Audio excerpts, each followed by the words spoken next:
Hello, gentles and ladymen. I am Bison Gaming, and I am joined by Steven. What's up, buddy? What's up? We are coming to you after a slew of technical difficulties and re-recordings, trying to get this video out. I've been largely an idiot, and they've been all my fault, but it is what it is, and here we are today with a new game between Steven and myself. In the PUP, showing off some of Aztec's new changes versus a USA Marines strategy. They say third time's a charm, so hoping this one works. Third time's the charm, indeed. Alright, so Steven, throwing you under the bus, start talking. Yeah, so this is on the PUP, and for anyone who's hopped over to the PUP, and if you haven't, you should go play the PUP. It's good for the game. Do it. But for those who have been on the PUP, you know that your decks don't port over, your hotkeys don't port over, your home cities, nothing. So you're kind of throwing things together on the fly. You can't hop back and forth between versions. So as we look into my deck is not optimized for the situation, and Bison Gaming's deck is also concocted on the fly, so a lot of this is not optimal. It's not optimized at this point, but we're still able to get a good game out of this. Exactly. So speaking of this was a deck for Marines that you quickly threw together by memory, just that you could play me on like a 5-minute time limit, basically, from getting to your computer, opening the game, and hopping in the lobby. And there's a couple cards here that are obviously not ideal. Capitalism and Seminole Scouts should probably not be here, and me personally, I would like to see like Georgia Hussars and Knox Artillery train in this deck, but that's just how I play this strategy. It's not necessarily for everybody, but you have a functional deck here with all of the core important cards to the USA Marine strat, being French Immigrants, 700 Coin and 700 Wood, the Virginia General Assembly, Marines, and Culpeper Minutemen, along with Minutemen companies and Rolling Artillery, and that's all you really need in order to make the strategy function on a fundamental level.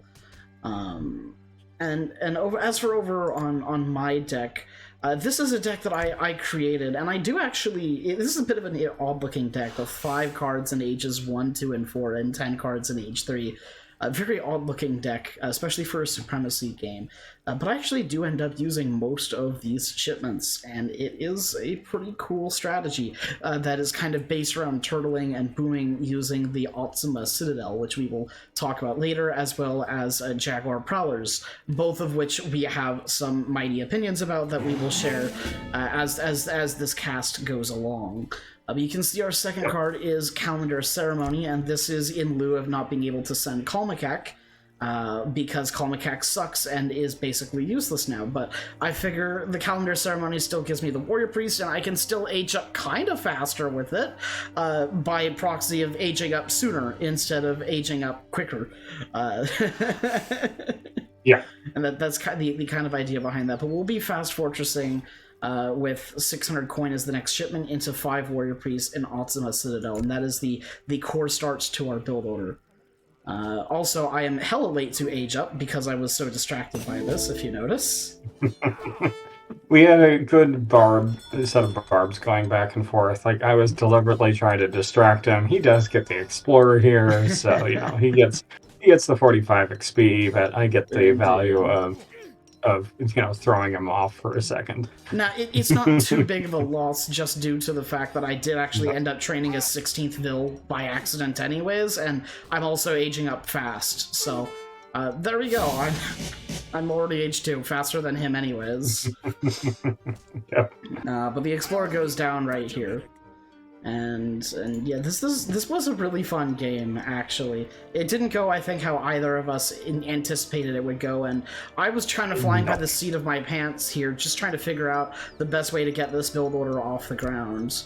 But I'm pretty happy with how it turned out, regardless of the outcome of the game. And I'm excited to show you guys how this went. So now that 600 coin is coming in, you will momentarily see this switch from XP to resources off of Age Up to temporarily turn these guys into basically super settlers. And then we're going to be focusing on getting to the next stage as quickly as possible. And we just got the 80 wood treasure. This is a nice treasure right there. Although 2 lions is a bit rough. Now over here we can see a little bit of a done goof from Steven. He sent Irish immigrants, and that's generally just going to slow you down in this build order, as the Marines is not a build order that requires lots of settlers. But he did end up attacking with his Marines later than a significant chunk later than a normal Marine strat would. But I will say you attacked with a lot more units than I do when I do my like 9:30 10-minute Marine push. So there is definitely you definitely, even though you went late, it's not for lack of doing stuff, and you made it worth your time. Yeah, like when we get to it, you'll see. Like I put these settlers to good use. I'm getting units out on the field, and here I'm poking around, just trying to see if I can shoo them off some gold, off some coin. But you know, nothing interesting there from a pickup perspective. Now we have Virginia planning coming in, and that's going to be followed by 700 coin and probably the General Assembly. Would that be accurate? Yes, that is accurate. Gotcha. As for me, I have started aging with the Elder. This is going to give us 2 Noble Huts and a 10% boost to Noble Hut and War Hut HP and attack. And this is going to be immediately followed by 5 Warrior Priests to give me the XP I need for the Optima Citadel, and have 3 very, very tanky buildings very, very quickly, is kind of the objective here. I've also kind of switched my economy so that I can have some house production, and so that I have resources to train units as soon as I get the Noble Huts up. Yeah. Now that we are in transition, you can see we're going back on we're going back to the XP per second. Yep. You're getting a lot of use out of those warrior priests. This is one of the reasons I love USA, is because you can get these early Minutemen, and you can pressure opponents next to their base. You can stop a settler from making a forward base if you're lucky, and if none of that's available, you can just take every treasure on the map. It's so wonderful. Yeah. It's one of my favorite aspects about the USA. Is they have, even though they have bad Age 2 play a lot of the time, they have very strong Age 1 play. Which is a kind of an odd mix, if you ask me, but it's very ideal for fast fortresses. Yeah, and it's one of those situations where in a vacuum, you know, you're very well suited to get an advantage on these, you know, treasures, because if everyone hits Age 2 at the exact same second, which of course, you know, never actually happens, but if you do, you have the first military out on the field, because you will just click button and get 6 Marines, 6 Minutemen out immediately, and unlike every other Minutemen, they actually are useful, and, you know, outside of defending your TC. Indeed. You can see I've reached Age 3, I have the 2 Noble Huts up, and that gives me the XP I need to send back-to-back shipments with the Warrior Priest and the Citadel, and out of these Noble Huts, immediately training is 10 Jaguar Prowlers.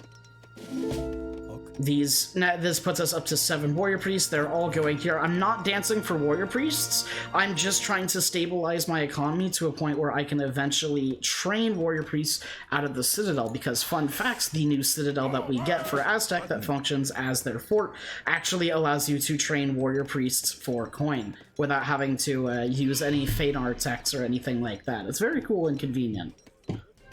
Yeah, I think that's a very powerful bonus. It is. I'm hoping that we see some more use out of, you know, Aztec players who are going for more of an FF strategy to start seeing that, as I think that's really good, and, you know, it does prevent that. One of the complaints you had upon seeing, you know, the initial release of these PUP notes was, you know, you're going to be more reliant on map chat for, you know, a quick Warrior Priest boom. But with this hidden change, because functionally the Citadel change is kind of hidden. It's not mentioned in any patch notes. It is. It's obviously not something that shows up when you're using the Mayans, when, previously where you'd get that from. The only opportunity was you actually get this with the Mayans as well. You get the Mayans tech with the Citadel, you get the ability to train Warrior Priest for coin. Oh, it's, okay. It's not practical, and it's not practical in Age 2 like the Feanor Allies is, though, because it costs 400 coin and 400 wood in Age 2 to get the thing. Yeah. Which is, a little expensive. Yeah, it's a little expensive, but I think this is a really good direction that they've provided then, because this gives you an opportunity for, FF and a Warrior Priest boom, whereas that was... typically the Warrior Priest boom was all based in Age 2 play. Like, you sit there, you get your Warrior Priests out, and then you let your eco take off. So I think this provides interesting options to... So here we have 4 Arrow Knights, we're up to 10 Jaguar Prowlers, and we're also training more Jaguars and sending the Great Temple of Quetzalcoatl support. It's amazing that I know how to pronounce this. It's actually how you pronounce it. And this will boost our Jaguar Prowlers by a very solid 20%, which will be immediately useful.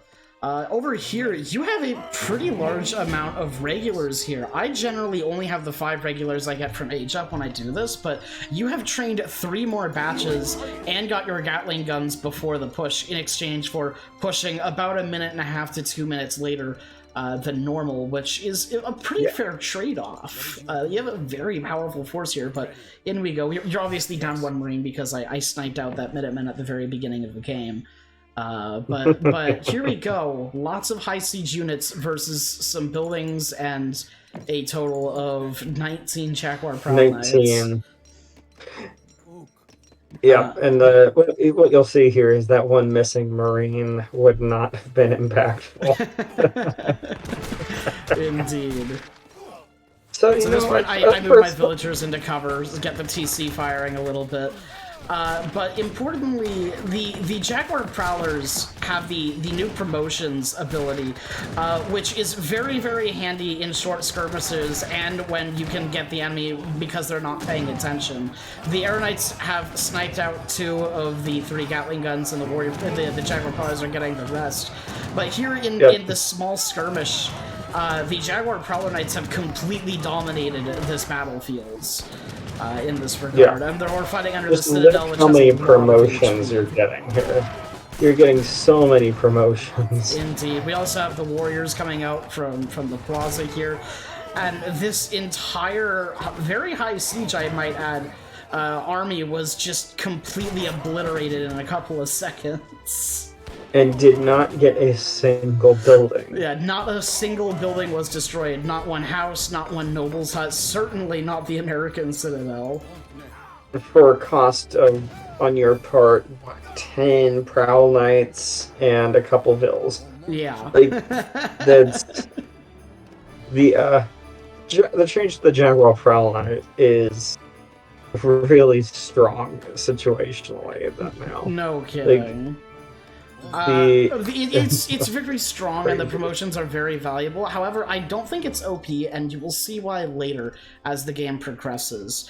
But Jaguar Prowlers are specifically very, very good now in the context of small skirmishes, or if you catch the enemy off guard using their stealth and they don't react immediately. But they do have some weaknesses that we'll go over. We have a second TC now up down here. You have some Coyote Runners as well. One of the general themes that you'll find in this game is that whenever every single one of our attacks on both sides failed. I try to go raiding and I walk right by your army that you're immediately that you almost immediately remassed with 10 regulars and another batch of Minutemen. And then I thought, oh, yeah, I can fight Minutemen. No, I can't. Aztec can't fight Minutemen. It's like the hard counter to Aztec. Because it's a skirmisher it's a skirmisher unit that doesn't get a negative multiplier towards the Coyote Runner. So it just fucks Aztec. They have no good units against the Marine, because Aztec as a civilization, has 0 units with infantry multipliers, which is a little sad. There is not one there is not one unit you can train. There's not even any shipments you can ship that have infantry multipliers. Your only hope is to maybe get something from one of the natives, which is saddening. But you can see over here, where I'm healing up my units, but we also have trained some warrior priests. We're upping ourselves from 7 to 10, and we're just in the process of doing that. Yeah, there's the last one being trained right now. And I think momentarily you'll see us go back to the calendar dance, because, yeah, there it is. Because what I know is I'm the one who created the Marine strat in the form that it's used today by most people. And I am perfectly aware of the fact that he has by now almost certainly sent Indiana Mammoth Improvement Act and is in the middle of aging to age 4. So that means that I need to age 4 as well, or completely decimate him by the time he reaches there. And I don't really think that's really feasible with my current economy. So instead, what I'm doing is just focusing as much as I can on getting enough to defend myself, bolstering my economy, and then my goal is to get to age 4 faster than him by using the calendar ceremony. You can see we've been at it for a while. It's already almost 1,000 resources less costing than it was before. Yeah, which is really incredible value. You can see because you have 10 warrior priests, that's strong, man. It is. It really is. It's 10 trade posts worth of XP if you do the XP track, if you do the XP dance.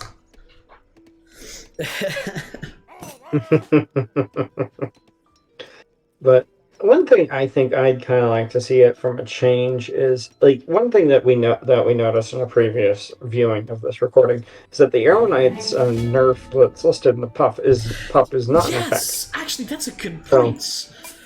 So they have a straight one multiplier. It was in the PUP notes that the Aztec Arrow Knights had a negative multiplier against infantry, and this was one of the things that I complained about, because the Arrow Knight was one of the only functional units that Aztec had at fighting skirms, and they didn't always win against skirms, but they could at least fight them.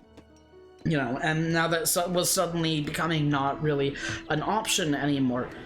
But thankfully, the devs have seen fit, and maybe this was accidental and it's just not currently implemented when it's supposed to be, but thankfully the Aztec Arrow Knights do not actually have a negative multiplier. It's not showing up in their UI, and it's not a hidden multiplier. We specifically damage tested this in our own time in order to find out for certain that yes, the Arrow Knight does not have a negative multiplier right now, which is very, very convenient. I will take it. Yeah.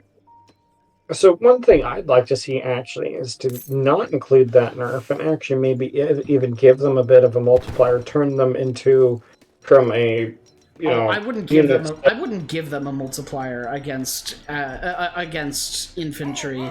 They already do so much work against everything else. They're one of the only cold mortar units without a negative multiplier against cavalry. And that's where I was getting, is I'd like to see it more of a stat alignment closer to, cannons, where you obviously as Aztecs have so many good anti-cav options already. I'd kind of like to see the Arrow Knights do a little, no, I'm not talking heavy nerf, but I'd like to see a little reduction, but give them more advantage against infantry to do exactly what you're talking about, but they don't have any really good, we're missing this real action, which is, again, back to that theme with this game of the attacker loses every time. Yeah, so every time I try to commemorate. There was a raid up here on some villagers hunting, but I had my Jaguar Prowlers on stealth nearby, and he had managed to get 1 settler, but at the cost of 3 hussars, which is not a great trade. It's a really terrible trade. And that kind of goes back into our theme in this game of the attacker is always going to be losing in these battles. But yeah, so as I was saying, I think give them a bonus a little against infantry and cut it with a little bit of a negative against. But that's just me. Mm-hmm. I have nothing to substantiate that opinion other than, I kind of kind of think they do a little too good against, us, but at the same time, it's not really a problem, so... It isn't. Aeronites are one of the only units of Aztec that still function really well against most things they come across, and they are countered by cavalry. They have low HP and no melee resistance, and they move slow. 3.75 speed, which is faster than a lot of artillery, especially when they don't have to limber. But it is definitely still slow, and if the Hussmass catches them, if I'm not standing and firing, then I will die. And if I am standing and firing, I will take very heavy losses at the very least. Yeah. But one thing you'll notice as you're watching this game is he's got, after he nuked that army, as I was coming in, I am now scared of the Jaguar Prowlers. Like, I am legitimately scared. So I'm throwing out walls. So many skirms. Yeah, I'm basically going, like, the thing... And this is a mistake on my part. Like, I really should have not been that heavily focused on that. I should have been making more Huss. I should have been widening my unit composition. But I'm so scared by those Jaguar Prowlers, how much they destroyed that previous army, that I'm going, I need to be able to counter those. Now, what I will say is, now that we're both in H4, I do want to talk about the American Citadel. This building is absolutely wonderful.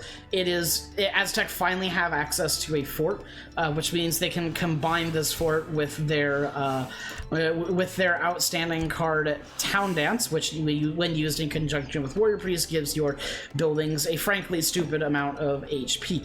However, there is a problem that I have with the fort. There's a few problems I have with it.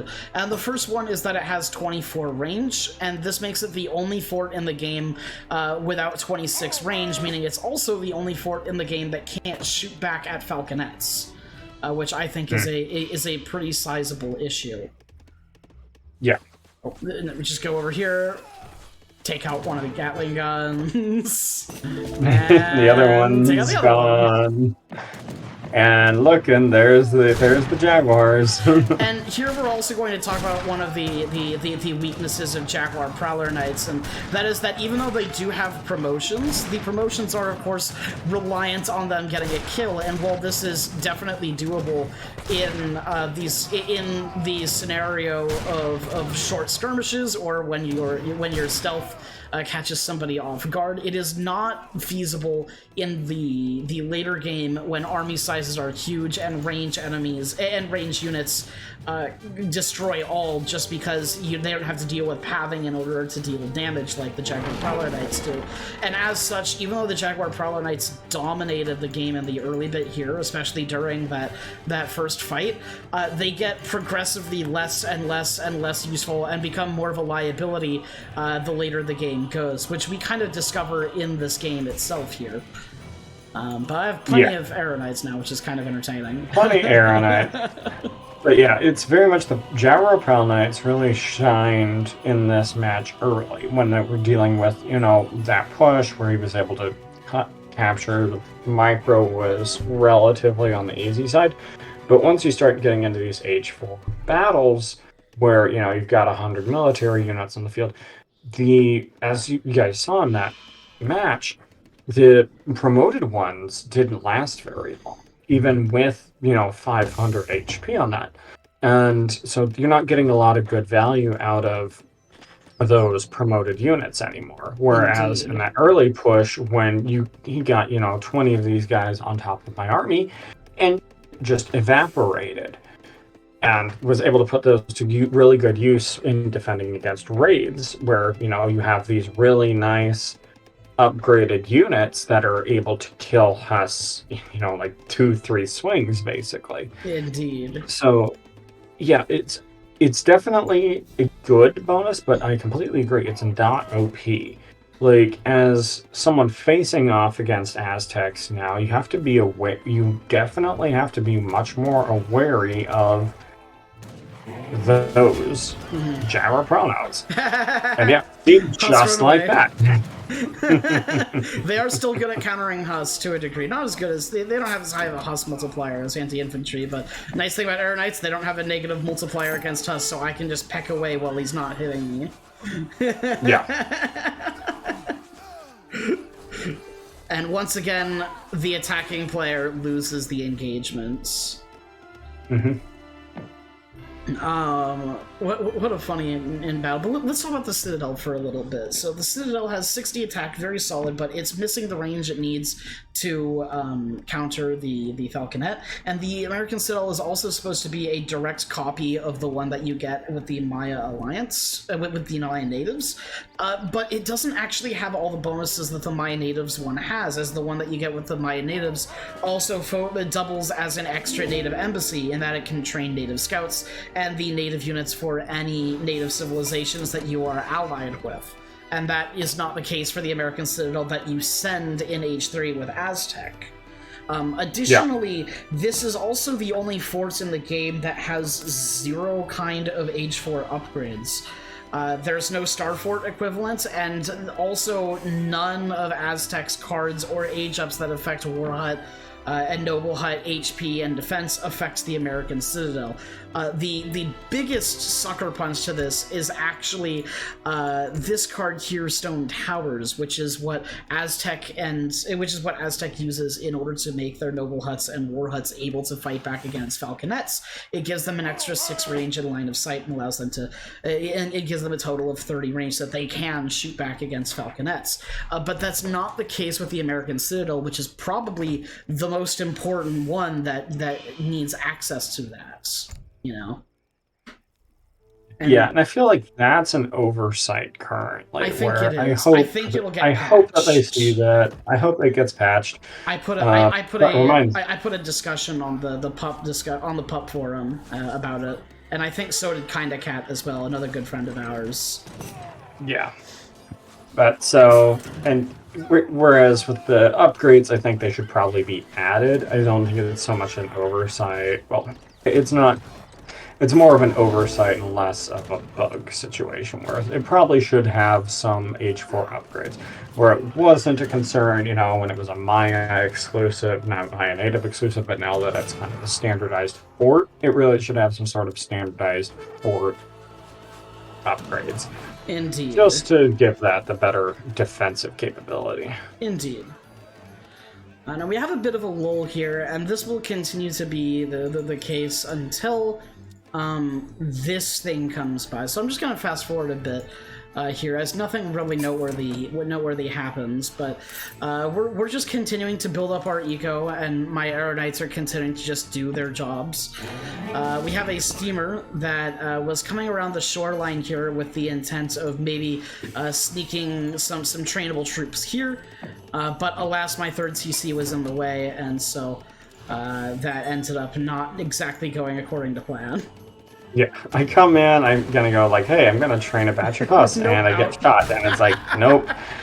And it's one of those situations where in-game I had obviously noticed the, attacking players kind of losing here, my raiding attempts aren't being successful, let's try being a little sneak, and let's try, train up some troops, and nope. You're so close to finding So I had put my Aero Knights here with the intention of shooting the steamer if it had come back. I thought he retreated a lot further. I did not realize he was right there. If I had just moved my Aero Knights up a little bit, I could have killed this thing in one shot, because Aero Knights use their siege attack here, which gets around the range resistance, and it has a 2 times versus ships, so it would have just one-shot this thing. I probably wouldn't have even noticed. I would have looked over at some point, like, wait, didn't I have a steamer? But we're still they both have target walk as well, so even if you did notice, it would have been too late. Yeah. And I have more range and line of sight than you do. I could probably shoot you from the fog of war from your perspective. Oh, without a doubt. Yeah, this is your line of sight here. I can easily have my Aero Knights shoot the ship from right here. Thank you for paying my ransom. Yeah, I wouldn't have even just would have been gone. But I was keeping the steamer camped out there in case you decided to try it myself. So at least yourself. So I'd at least have some forward notice. Indeed. We're back up to 20 Jaguar Prowlers at this point. There's a couple promotions there, but we have our giant There's your pet Jaguar Jaguars. card. But more importantly, we are at the 30-minute mark for Aztecs, which is extremely important for those unaware, because this is the point where all of your big button cards are now capped out, which means I can get the big buttons for pretty much everything. And put together a massive one-time army. So we're at 220 population, and we're pushing forwards, and we're going to see the Jaguar Prowlers once again struggle to deal with units, as they just don't have the capability to fight in large groups, as that is still a major weakness of them. But this was a very entertaining battle here, and this is the deciding battle for the game as well. Yeah, so what you'll notice here is I'm trying to protect my 35 Air Knights, and I see this cav mass, and I spend all my time microing the Puma Spearmen and the Eagle Runner Knights to help deal with the cav as fast as possible, and I completely ignore this absolutely horrendous pathing over here, trying to get around the stable with all of my units, as just all of my Jaguar Prowlers go down and all of my Jaguars go down, meaning it is now pretty much just the Air Knights versus your whole army, and Marines don't take no for an answer. As someone who knows several Marines, I can say that's accurate. And now we have the batch of 10 Hus that just came out, and I am screwed. Once again, the attackers lose in this scenario, and there is just no recovering from this at this point. Yeah.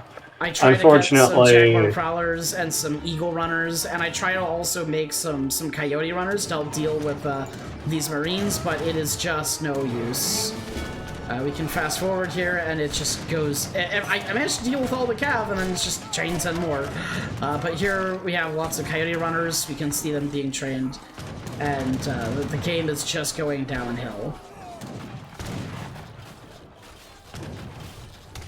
Yeah, it's one of those situations where it's just, just DE pathing things, or that, Indeed.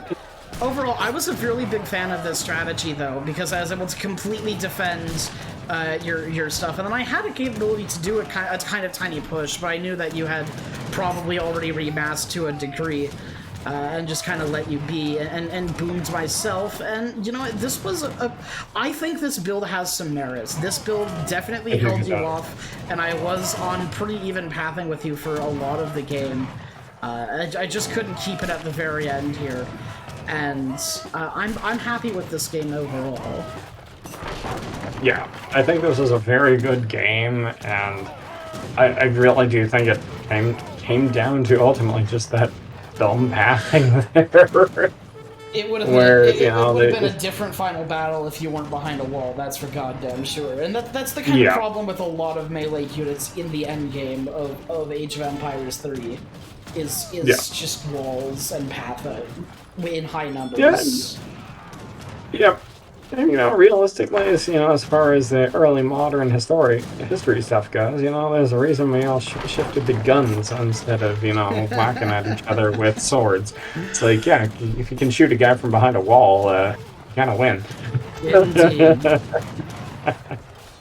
But there the game is called, and if we look at the post-game, we can take a look at this absolutely beautiful military unit population graph. Just see this massive dip here from almost no units from me. Another massive dip here. I really kept on the good side of the trades all the way in the game up until right here, when I lost all my army at once, and that was the turning points in the game. But I think that's going to do it for today. Do you have any last words, Stephen? Yeah, I mean, just kind of what we already mentioned is that Jaguar Prowl Knights with those promotions are actually situationally good.